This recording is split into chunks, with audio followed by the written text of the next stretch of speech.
తెలంగాణ గట్టు మీద తల్లి తాడి చెట్టు మీద పొత్తువై పడిసినావు యుద్ధమై నడిసినావు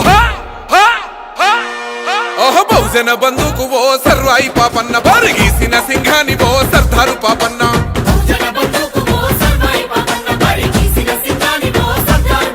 బాకులాంటి మోకు దెబ్బ ఓ సర్వాయి పాపన్న గాయిదోళ్ళ గండ్రగొడ్డలో సర్దారు పాపన్న